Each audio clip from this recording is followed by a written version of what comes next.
The new year brings new health goals and wealth goals.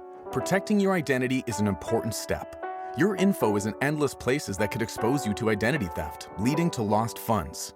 LifeLock monitors millions of data points per second. If your identity is stolen, our restoration specialists will fix it, guaranteed, or your money back. Resolve to make identity health and wealth part of your New Year's goals with LifeLock.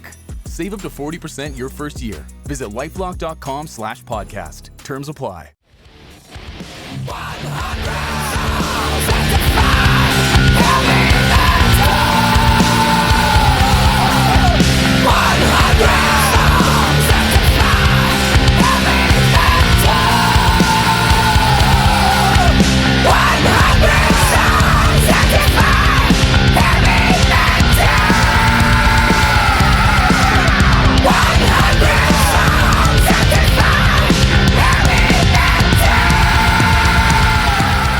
Hey everybody, welcome to 100 Songs That Define Heavy Metal. I am your host, Brian Slagel. I am the CEO of Metal Blade Records, home to bands like Killswitch Engage, Amon Amarth, Goo Goo Dolls, Slayer, Metallica, on and on and on. You can look us up if you'd like.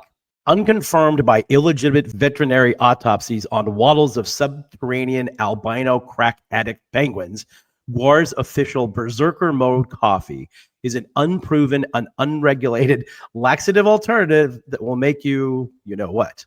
This dank-ass Java, harvested from Blothar's own tears of unrequited love, includes common side effects such as, well, lots of things you don't want to know about, so be careful.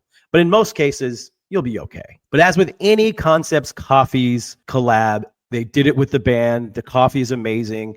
And if you're a Guar fan or a coffee fan, go to guar.net or conceptcafes.com today to get your bags. So we're going to talk about my favorite heavy metal band of all time today, Iron Maiden. We're going to do as I like to call it, the Iron Maiden 2.0, when Bruce and Adrian first came back. We're going to talk about the first record that they came back on, Brave New World, and more importantly, the song Wicker Man. And of course, if I'm talking Iron Maiden, especially this era of Iron Maiden, I have to bring in my good friend Chris Jericho, who's equally as big a fan and nerd of Iron Maiden as I am. And always we're going to talk to our good friend Mark Lewis about the production, and we're going to begin it all with Martin Popoff. Wise choice, Brian, for a very important metal song, Iron Maiden, The Wicker Man. So the idea here is that this is the first song on the reunion album with Bruce, Brave New World, that kicks off the fantastic success this band has had. I know Brian loves Iron Maiden.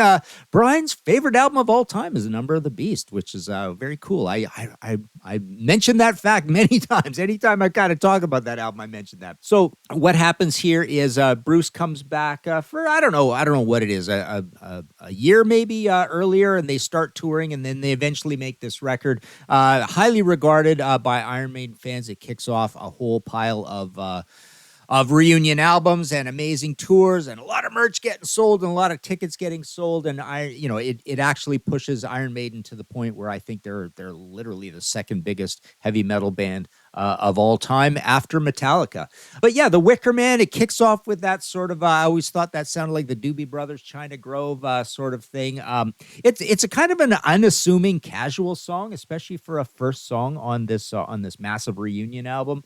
This is now, we've got the 6-man lineup, right? So we've got the 3 guitarists and everybody else. So this is a big power-packed band at this point. I really like the pre-chorus, and then you go into the halftime thing with Your Time Will Come, and you get the textured guitars in the background, almost kind of like a combination of a U2 thing with the classic Maiden guitar sound. So yeah, it's a pretty infectious song. The album was released May 29th, 2000, produced by Kevin Shirley. We do get that clacky, classic Steve Harris bass here. You've got a great Nico McBrain groove on this song. I think that's one of the cool things about it. You get those little bell of the cymbal accents going on.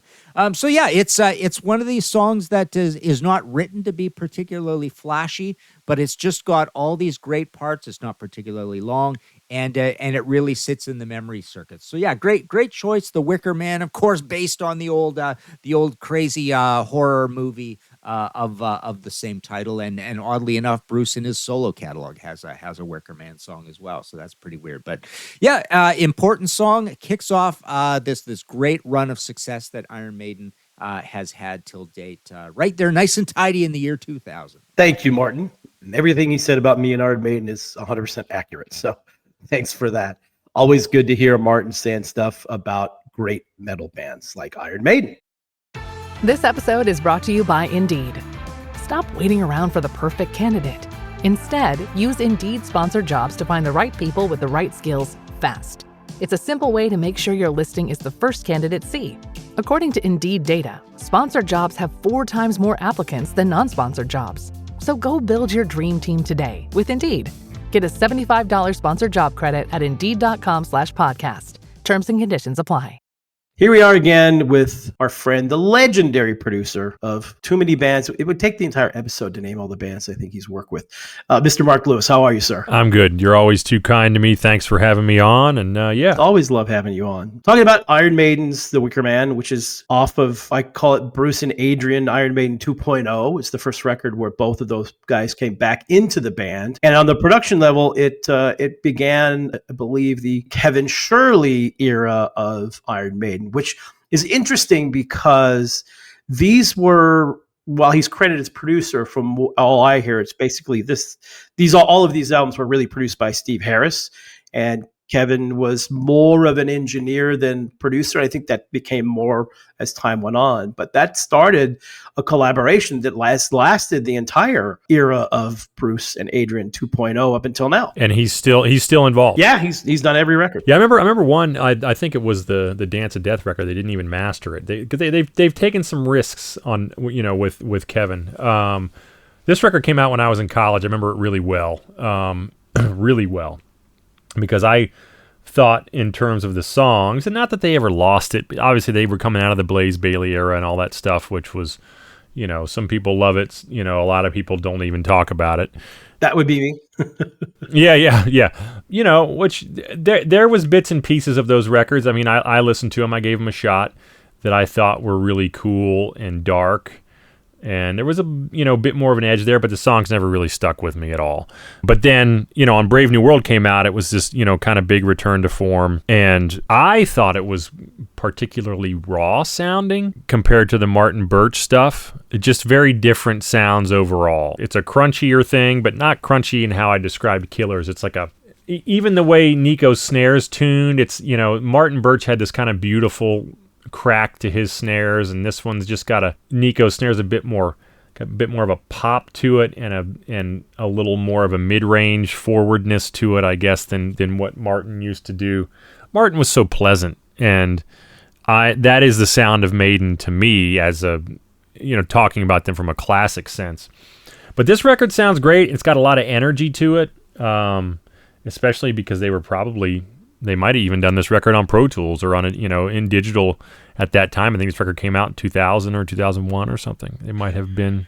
Yeah, it was kind of the new era of recording, and there's various. It's interesting to talk about the production of these records because there are a lot of people, not necessarily myself. I think they are produced fine, but there are definitely some people that really do not like the production of these records. And I sort of get it because it's certainly different from the classic Maiden stuff, obviously. I mean, look, you can't follow up Martin Birch. That's just, he's, in my opinion, the greatest producer of all time. So you can't really follow him up. But I think they sound pretty good. And it was definitely, you can tell that Steve Harris took over a little bit more of the production, just, in terms of how the bass sounds and how the bass sounds with the drums. And yeah, it's pretty raw. There's not a lot of... It's certainly not overproduced. Let's put it that way. No, not at all. But yeah, I mean, I liked it. I mean, it's the if I'm going to be fair, it's the last Maiden record I listened to all the way through.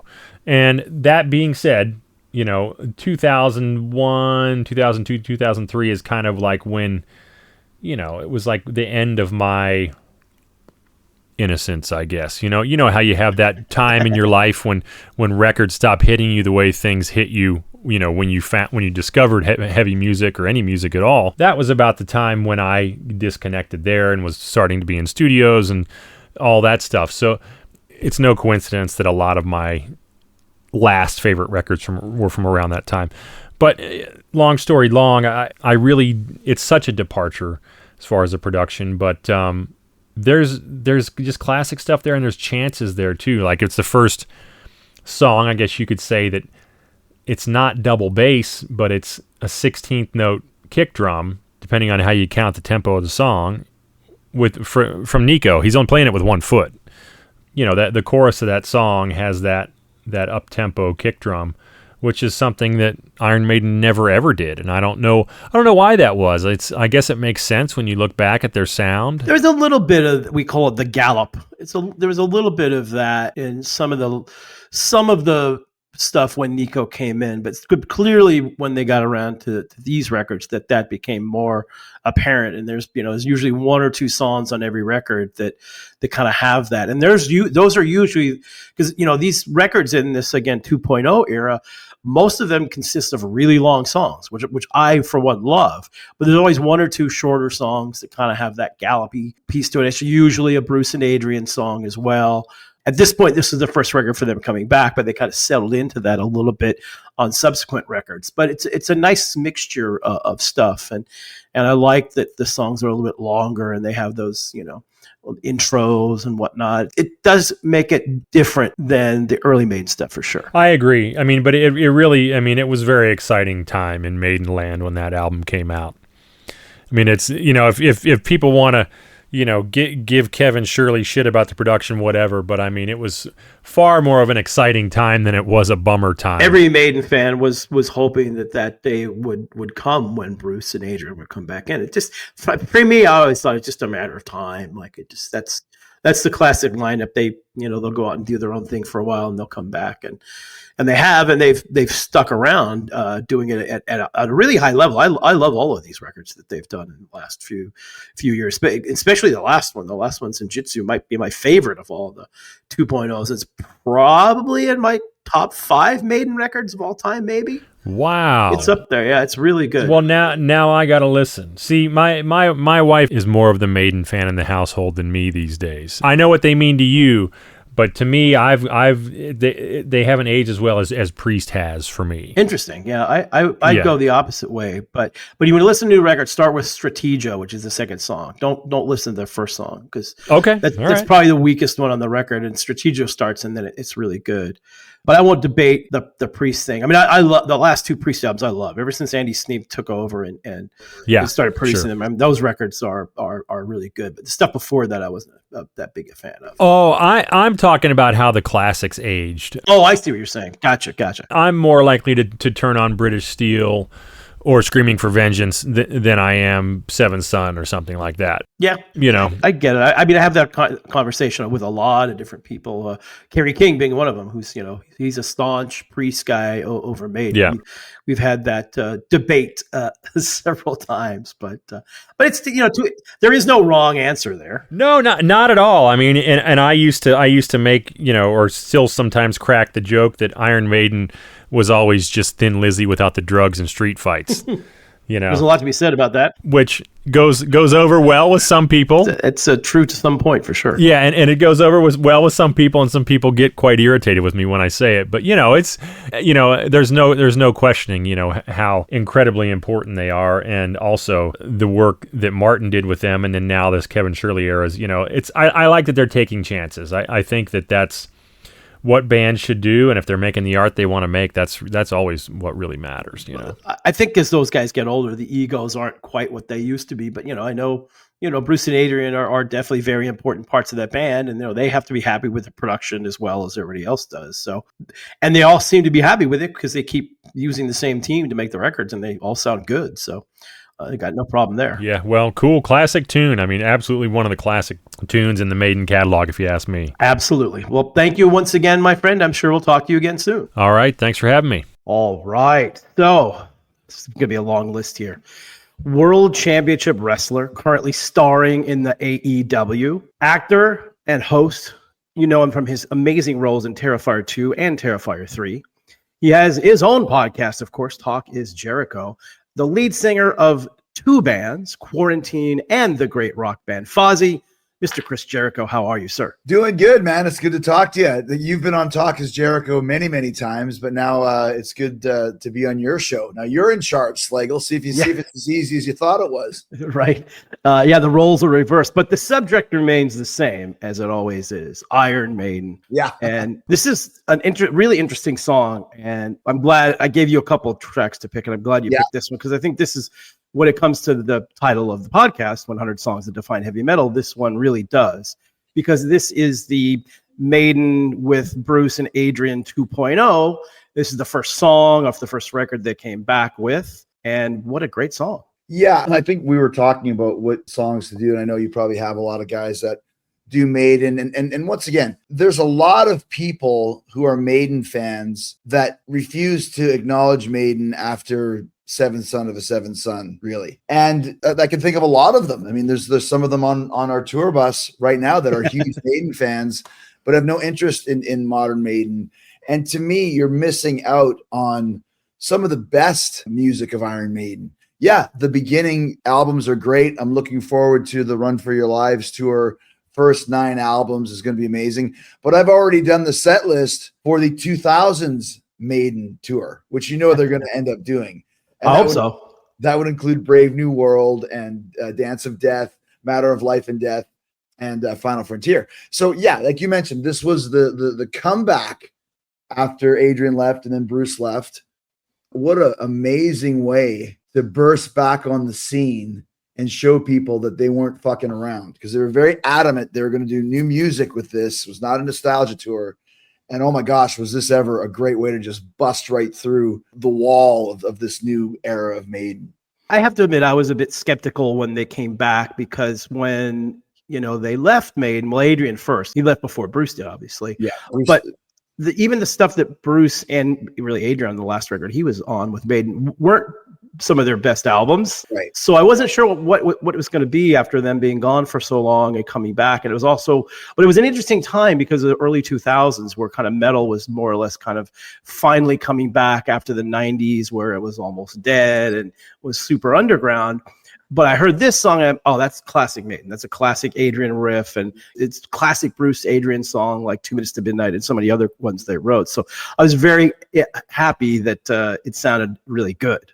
Yeah, well, I mean, once again, and you know me, Brian, I am a Maiden fan through and through for all the eras, and was all in. As long as Steve was in the band, much like people who bag on Van Halen 3, it's not the best Van Halen record, but it's the best that Eddie Van Halen could do. And as long as Eddie Van Halen's playing guitar, I'm all in. So when first Adrian left after Seventh Son, and then Bruce left after Fear of the Dark, then of course Blaze came in. We've discussed that at length. I think I've kind of turned you on to X Factor a little bit. A little bit. Yeah, I love the X Factor record, as anybody who knows my Maiden story. But they had run out of steam by Virtual 11. It was getting very stale. And I was almost worried, like, oh my gosh, what's going to happen to my band here? And then, like you said, Bruce comes back, and because Bruce and Adrian had done the Chemical Wedding record and had done the Accident of Birth record as Bruce's solo stuff. And those had some great songs on it. Yep. So I was like, when I heard that not just Bruce was coming back, but Adrian as well, I was super excited, because to me, Adrian Smith is like Claude Lemieux. He's a guy that won 4 Stanley Cups, and you take him off your team and you lose a big part of the team. He's not the star, but he's the chemistry.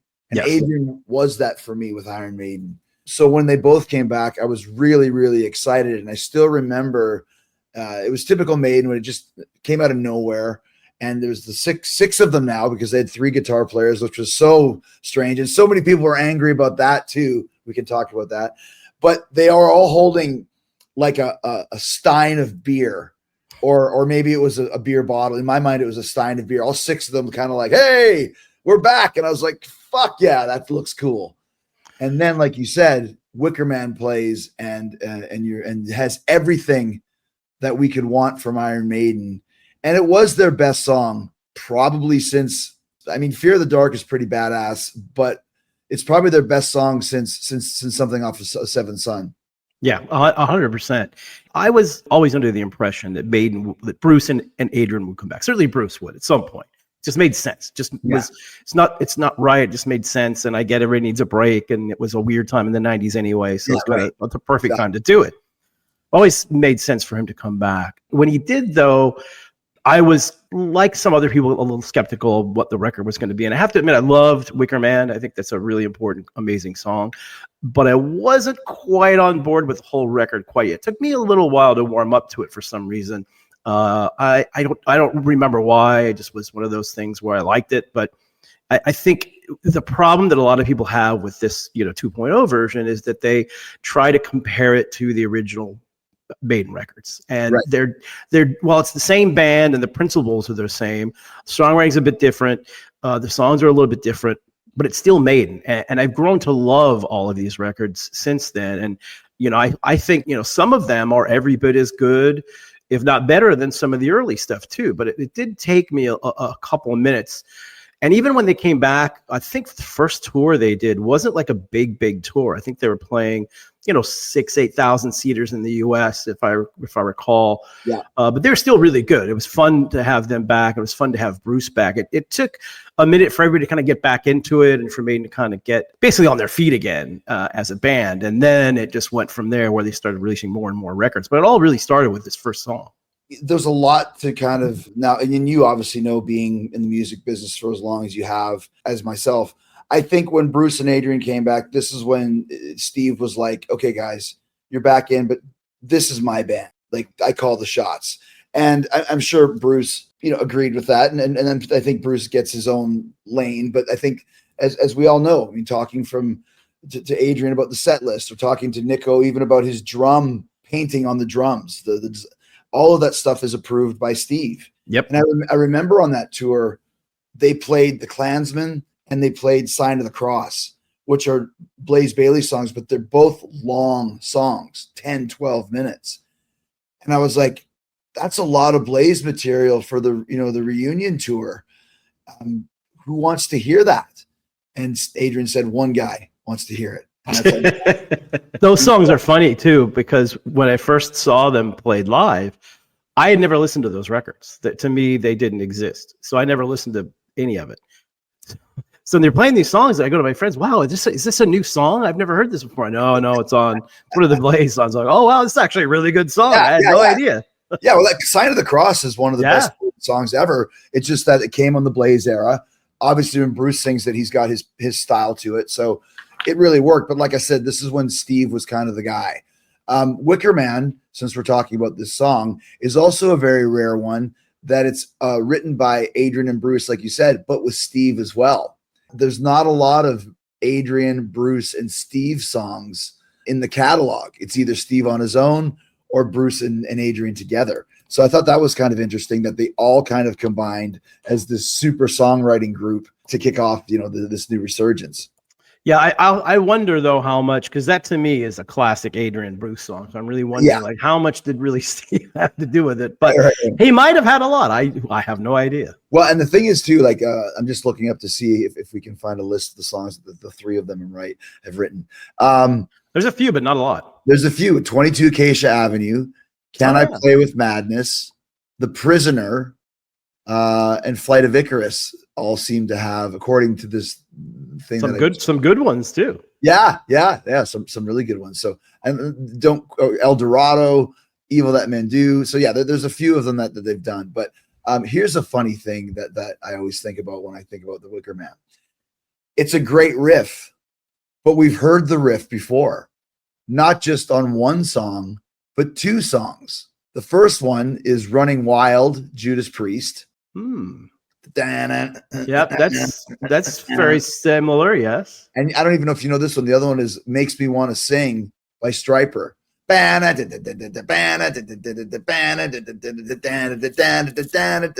so when I first heard it, I was like, I know this riff. What is it from? All three of them have slight differences, but if I played all three of them together, you would go, holy smokes. They are so similar, all three of them together. And Priest and Maiden, cool, but there's gonna be a lot of people listening to your show going, Stryper? and Stryper's was in 1985. So Maiden ripped off Stryper. There you go. The ultimate street cred for them. I ask musicians all the time about that because there's so, I mean, certainly in metal, it's just tough to come up with original riffs. And yeah, I'm sure there's a lot of stuff that's very similar. Sure. I mean, Metallica has a song on there on the Hardwired record, which is very similar to an Omen song that came out in 1983. Now, I don't think James Hetfield lifted the track, but probably somewhere along the line, he might have heard it and just like stuck in the back of his head or something, and came up with a riff similar. I think it's from, is it Moth to Flame? I'll send it to you. I'll send you the two songs, and you'll hear it. But it's interesting. And the other thing, because you mentioned earlier about when Adrian and Bruce coming back in, and how important that was. I was very lucky to have dinner with Adrian Smith when he put out his first solo record. My buddy Mike Rittberg, who started at Metal Blade and worked at Metal Blade, was doing radio for the record for, I forget which major label was on. It might have been Capitol, but he called me up and said, "What are you doing?" And I said, "I don't have anything going on." "What's up?" He said, "You want to have dinner with Adrian Smith?" I'm like, "What?" "Please." So we went, and what a super nice guy he was. Great guy. And in my opinion, one of the most underrated guitar players of all time. Such a great guitar player. But like you said, he's like the secret weapon, kind of. Well, yeah. But he mentioned to me, because I finally, after we had a few adult beverages, I finally realized he was really cool. I was like, I asked him, like, "Why did you leave Maiden?" And he said at the time, I don't know if it's changed or whatever, but he said at the time that he left because he didn't like the direction of the songwriting. And that's a big thing for him. And I mean, he was kind of right, because the records they wrote after he left weren't super great. So it made sense. So I'm sure part of him coming back must have been, and he talks a little bit about it in his book too, which is a great book, by the way. Especially if you're a fishing person. But he talks about his book about coming back in. It felt like the right time to come back in. And I think they all kind of got along. And certainly he's, had a lot of really great songs that he's written since he's come back in, which is great for the Maiden camp. Yeah. I remember when they came and played, because I had met Adrian a few times. No, I hadn't met Adrian a few times. They came and played the Brave New World tour, and we went and saw them in Chicago and Milwaukee. And like you said, they were kind of outdoor amphitheaters. The Chicago was like the UTC Pavilion, which I think 6,000 or so. And the best thing was Chipster, the PR guy, Chipster. Yeah, Chipster. Yeah, Chip. Yeah. He somehow got me backstage passes. I can't remember why or how. And I flipped out. I took my two cousins and we went and saw them. There was a security guard called Wally Grove was his name. He was one of Maiden's guys, one of the guys that had been there for 30 years. I think he's since passed away. And he took me around, and somehow I met Adrian or Adrian's wife wanted to meet me because their son was a fan of wrestling. Of course. And I always had this dream that I become friends with my favorite bands because they liked wrestling. Well, they didn't like wrestling. Their sons did. And that's how I became friends with Paul Stanley. That's how I became friends with the Maiden camp, because Natalie, who's Adrian's wife, was like, "Can you do me a favor and call our son?" And I'm backstage at a Maiden gig. It's like, "Fuck, I'll do whatever you want. I'll fucking do a dance for him or whatever." So I gave him a call, and they were so happy. And then once you said Adrian and Natalie too, they're just lovely people. They're just amazing, super cool. And that's how I kind of got in with the Maiden group was through that. But yeah, he is, like I said, he's the Claude Lemieux. He's the chemistry of that band. And once again, it's similar to when Halloween reunited with Kiske and Kai Hansen. They came out with Skyfall. The very first song they release is the quintessential Halloween song. And it's just like, this is exactly what we want. And even the subject matter, the Wicker Man. Yeah. I mean, what a classic. And that's where I think maybe Steve might have been involved, because he loves those English movies. Yep. I thought about that too. And the other thing I thought about is that at the end of the song, they kind of repeat the verse over and over and over again, which Steve likes to do. And, Seven Son of Seven Son and a bunch of stuff he wrote. So I can see where his fingerprints could be on that as well. So it makes more sense to me now that I think about it. And if you haven't seen The Wicker Man, and I'm not talking about the Nicolas Cage version, watch the one from 1973 with, I think it's Edward Woodward. It's so creepy. It's one of the creepiest horror movies that you'll see. Spoiler alert, the movie's been up for 50 years. I think we'll be okay. But the Wicker Man movie, it all culminates where it's a pagan society, and they have to do a sacrifice every year to appease the gods and keep the harvest growing. So they take this guy and they stick him in a fucking giant wicker man like you see on the cover, and they light the Wicker Man on fire and he burns alive, and that's the pagan sacrifice.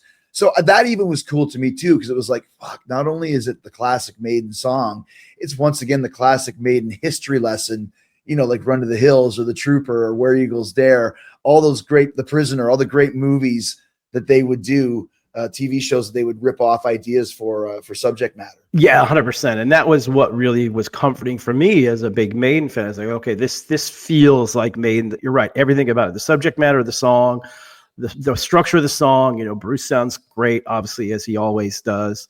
And it was just a really great song. But it's also, it's interesting that you mentioned, because I've had this conversation a lot with people too about, the early Maiden versus the 2.0 Maiden. Yeah. And people who are younger, like people who are in their like 20s, 30s, early 40s, tend to sometimes even like the 2.0 Maiden better than the earliest, because that's where they came in. They came in on this album, or Matter of Life and Death. And that's where they first heard Maiden. So, because, we've done some of your podcasts with Merlin, and he's a younger guy. And he actually was saying the same thing. Like, he liked these versions of Maiden. It wasn't until later he kind of got back into the old stuff. But I do know some friends of mine that are classic of the old stuff and not liking the new stuff as much. But I think that's become less and less over the years, because they put out some amazing records. I mean, like Book of Souls and the new album is all those records are really great. I think they stand the test of time as well as the early stuff. And, they're back to headlining, huge stadiums everywhere. I was talking to Smallwood when they were out last time, and he was saying that the tour was doing really well, but that the USA, or North America, I guess, is their worst market. Everywhere else they play stadiums. And I was like, well, I'm thankful that this is a bad market for you guys, because I'd much rather see you in an arena than a stadium. I'm not a big stadium show guy. Let's analyze that for a second. Their worst market, where they're still selling out arenas. I know, right? Like, how fucking big is Iron Maiden to, and by the way, if they wanted to do stadiums, and I know Rod, I've become pretty close with Rod as well. I said to him one time, like, what's left for Maiden? Like, he goes, I want to figure out a way for us to be as big as AC/DC. Yeah. Like, they still have this goal. And I said, dude, the way to do it, Rod, is Priest and Maiden and Scorpions, for example, stadium tour. Like, that would sell. I mean, if you think like the Chili Peppers played stadiums, this Motley Crue, Def Leppard thing playing stadiums, I don't give a fuck. I'm sorry. Maiden is bigger than both of those bands. Maybe not Def Leppard to the chicks, but to the dudes, Maiden is bigger. Oh yeah, 100%. I mean, they're arguably the biggest metal band in the world. Probably Metallica's probably above them a bit, and AC/DC, which is more of a hard rock thing. But yeah, 100%. But they also, I love, and same thing. If you would have told 18-year-old me that I would become friends with Rod Smallwood at some point in my life, I'd be like, that's impossible. It's never going to happen. But I have, which is like still kind of blows my mind. But it's interesting to talk to him about the business end of Maiden and why they do certain things. Maiden do love to have control over things. And I don't get the feeling that and talking to Rod too, like they kind of like to have their own way and not really have like a big opener or do a big package together. They've done that in the past. But I think they like to do things the way they like to do them now. And certainly, everywhere else in the world, they're still massively huge in the States. I mean, and you're right. If it was a Priest, Maiden, Scorpions tour, they probably could play the stadiums. But selfishly, I'm going to say not to do that, because I'd rather see them in arenas. And I think another reason why they've done so well, and like you mentioned, because when we had Merlin on the podcast, being a younger guy, is they've never shied away from playing new stuff.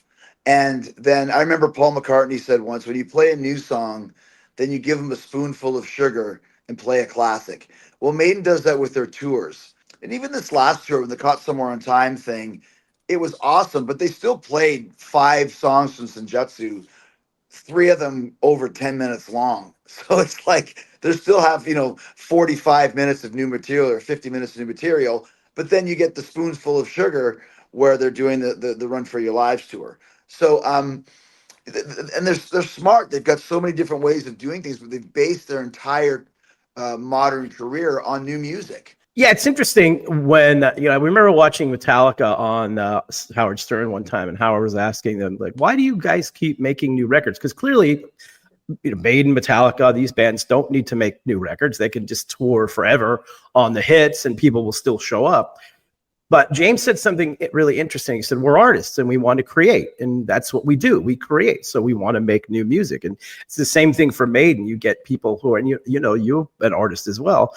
You get to be an artist. You want to continue to create. And you could just go and rest on your laurels, so to speak. But they create new music, which I love it. Because even like AC/DC, their last record was awesome. I was like, holy cow, that record came out of nowhere. It's really great. So as a fan, I love that these bands are still doing it and still doing it at a really high level.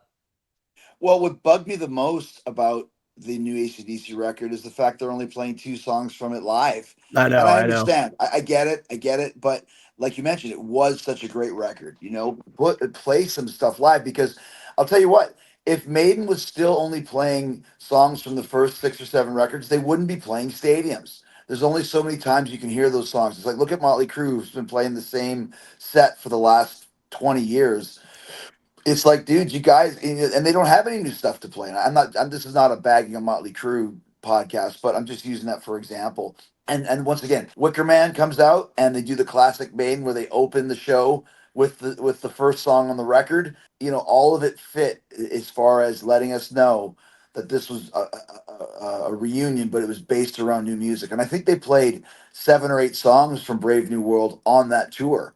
And yes. I know there was a lot of people who were like, Andy Sneap always comes to mind. It's like, I don't want to hear this new Maiden. I don't want to hear it. And it's like, this is where they're at, and this is like, this was kind of the beginning of Maiden switching the style of these short songs with a couple long ones to all of them being long with a few short ones. Like now, you look at Senjutsu. I mean, every song on that record starts with like 2 or 3 minutes of like Steve noodling and acoustic guitars, but that's just how it is for them now. And either you accept it or you don't. Yeah, and look, I love long songs. The longer the better for me. I love classics, long stuff, epic songs. I love it. And Senjutsu is one of my favorite Maiden records of all time, actually. And I was really happy with that set list because they played, a bunch of stuff from Summer in Time, which they rarely play, and Alexander the Great, which I can't believe they played that. It's another one of my favorite Maiden songs. I'll never see that song ever live. And sure enough, they played it, and the good stuff from Senjutsu. And same thing, they sold out everywhere they went. They did great everywhere. People stayed till the end. Even during the new songs, a lot of times people will go, out to the bathroom or grab a drink or something, and they were staying. They were pretty much staying inside, and they did those songs so well. So I like the fact that they're doing that, because I got to figure that when they finally got back in the studio, the magic was back, right? Where you could just tell on that record that Maiden is back. The classic Maiden lineup is back, and there's some great songs on all those records, including this one, obviously. Well, and there's some trivia about it. I was looking up some stuff that this was the first song they jammed on when they got back together. So, and once again, I love the fact that it was based around new music, and even to the point where it's, let's get together and start with a new song. I think that's also where Steve got involved in the writing, where Adrian started playing the riff, Bruce started doing the melodies, Steve was involved with, I don't know, maybe a middle eight or whatever it may be. But this was created in these initial jams of their reunion. There's also something else very interesting, Brian. Do you know that there's a different version of this song? No. Okay. So I always remember hearing it first. And when the chorus comes on, your time will come, there's a refrain. Your time will come and his will too, or something like this. I'll get the exact, there's a part that okay, so it's the radio version. Yeah. Your time will come, followed by thy will be done. Don't turn, don't run, burn on the sun. So that was the initial version. That's right. It came out on radio, and I guess they hated it and pulled it, which surprises me that it was even ever allowed to be released in the first place. So strange. Yeah, that's right. Now that you mentioned that, I do remember that there was the radio track, and when the record came out, it was a different version of it. I do remember that now. Yeah. I can only imagine that, again, pure speculation, but it's possible the record company wanted to put it out, and they liked that version for whatever reason, and then the band heard it, and they, no, we don't like that version. I don't know. It's interesting, though, how especially a band that's so controlled as Maiden is, that stuff like that would happen. But, it's also their first record coming back, and they weren't the powerhouse that they are again now. So there might have been some of that too. Hey, that's another great point, Brian. You got to remember where Iron Maiden was at that time. I mean, they were playing the fucking Masquerade in Atlanta, which is, that's where Fozzy plays. And Rich went and saw them. I was like, what did they do on stage? Like, the stage is so small. They still try to do the backdrops, and like they were as low as you could get. Like, that's a fucking one step ahead of playing in a bar, the Masquerade in Atlanta. They had some steam that Bruce was back, but I don't think any of them had any expectations it would get as big as it got, or as big as it is now. Yeah, I'm sure you go into those things hoping that that's the case, and you want it to get back to that level, but there's no guarantee. And especially, again, in 2000, this is coming out of the 90s where metal was not very popular on the mainstream. And even in 2000, I remember that time because you could kind of feel it turning around again. All these new bands were coming in, this, the whole metalcore scene. And there's a whole bunch of fresh bands coming around that were like, oh, wow, these bands are really good. And the other interesting thing about that was that all of those bands, whether it's Killswitch Engage or As I Dying or Unearth or Lamb of God or whoever, were all humongous Maiden fans. Yeah, Avenged. Yep, all of them. And the great thing about all those bands were, because, a lot of times in the 70s and even the 80s, like a lot of bands didn't really talk about their influences. Some did, and obviously, Metallica, obviously, doing covers and stuff, but a lot of bands didn't really talk about that. And then all of a sudden, these young bands come in, and they were all such fans. I just remember going to shows early on with that scene, and the kids in the crowd and the guys on stage, a lot of Maiden shirts, which you didn't really see in the 90s, people wearing much Maiden merchandise at any shows, but all of a sudden, like, Maiden was around. And I think that whole scene coming back around, being big again all over the world, metal coming back, had a lot to do with Maiden. And I think that's also what helped catapult them back up to the rafters as well. Yeah, like you mentioned, all those new bands came out, and also too, like, the 90s was tough. Like, if you're going for three of our biggest favorites, Maiden loses Bruce, Priest loses Rob, and Metallica goes through the load phase, which now, 30 years later, they're great records. We love the records, and we understand what Metallica was getting at. But in the mid-90s, when we needed Metallica to be Metallica, they really weren't.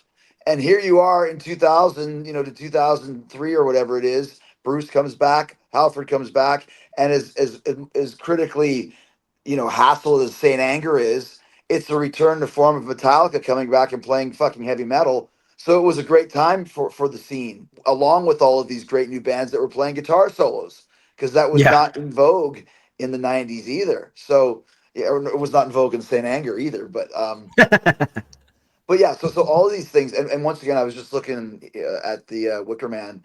This was also the first Iron Maiden record, or maybe there were a couple before, but Steve Harris was involved producing this record as well. Yep. So that's another example of this is Steve's baby now. Yeah, big time. I mean, it's always been that way, but I think at that point where they were what they were, it's like I'm just going to take over and I'm going to be a part of everything, and it totally worked. So we got to talk about the elephant in the room here, and that is that they come back, and Adrian comes back. Yannick Gear stays in the band. He doesn't leave. And he's become this polarizing figure in the band. But 2 points about that. Number one, he's a brilliant songwriter. And so many songs that they've released, I mean, obviously Fear of the Dark is the biggest one, but so many of these songs he's done on every one of these records, I mean, they're all classic Maiden songs with classic Maiden riffs and, all the little kind of jiggity stuff. He's a brilliant songwriter. People bag on Yannick, and it makes me laugh too. It's the same thing when people used to bag on, Tommy Thayer being in Kiss. It's like, you guys, like, give it up already. Like, he's in the band. It is what it is. It's not going to change.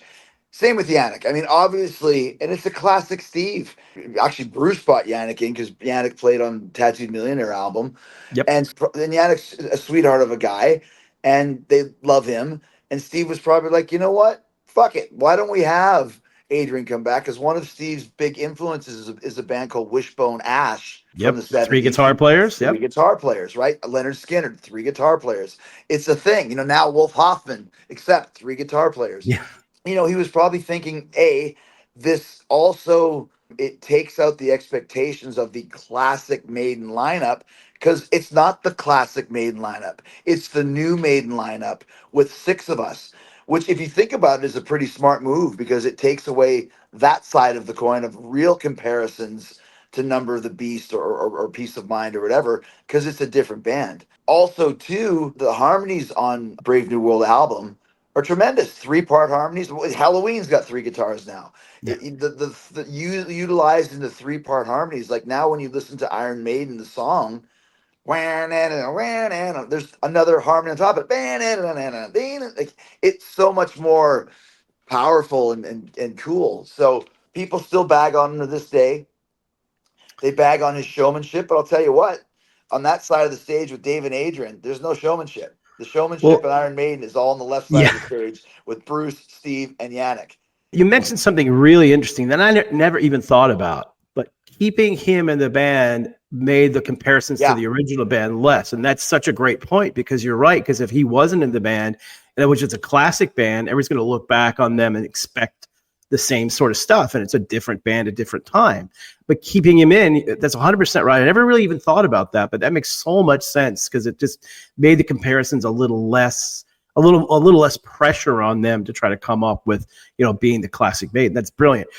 The thing that people bag on is obviously his stage antics, which are very, shall we say, glam metal-ish. In the early days, he really bothered me on stage, but I get it. I ended up being on Eddie Trunk's show with the comedian Dean Del Rey, and somehow we got in. I think Maiden had just played a show in New York or something, and so we started getting into the whole. Eddie started getting into the whole, Yannick thing and how I don't know why you guys in the band, and then Dean was following him up saying the same thing, and I, just to make it interesting radio, was kind of playing the other side of, this and that, and about halfway through this 5-minute conversation or however long it was, I said, there's a lot of people listening to this that are friends of mine that can't believe I'm actually sticking up for Yannick Gears. I asked them one time, I forget who it was I just asked them innocently, why did you guys keep Yannick in the band? And they said the exact same that you said. He's the showman.